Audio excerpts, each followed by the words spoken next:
আসসালামু আলাইকুম, hello everyone, welcome to my blog. This is me Jyoti from glamorous by Jyoti. এটা ছিল আমার 5ই আগস্ট করা একটি ভিডিও। সন্ধ্যার পর চলে গিয়েছিলাম সিএইচডি টাওয়ারে, যেটি অবস্থিত ঢাকা ক্যান্টনমেন্ট এলাকায়। বেশ কয়েক মাসই হলো সিএইচডি টাওয়ার হয়েছে, তাই ভাবলাম যে আমি যাই একটু ঘুরে আসি। এই তো চলে আসলাম। এখানে দেখতে পেলাম যে 3 থেকে 4টা ফ্লোর করা হয়েছে, যেখানে আলাদা আলাদা বিভিন্ন ধরনের প্রোডাক্টের সেকশন করে রাখা হয়েছে। সো আমার কাছে ব্যাপারটা ভালোই লেগেছে।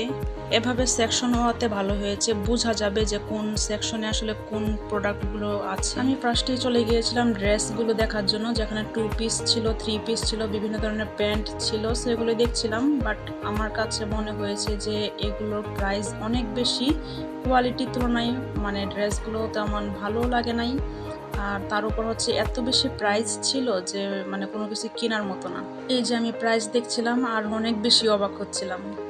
এরপর দেখছিলাম কিছু মগ, আর এই মগগুলো এত সুন্দর। সিএইচডির মগগুলো সবসময় একটু ইউনিক টাইপসের হয়, আর মগ তো আমার সবসময় ভালো লাগে। ইচ্ছে করে প্রতিবেলায় চা খাওয়ার জন্য আলাদা আলাদা মগ ইউজ করতে। এর মধ্যে এই মগটা তো আমার ভীষণ পছন্দ হয়েছে।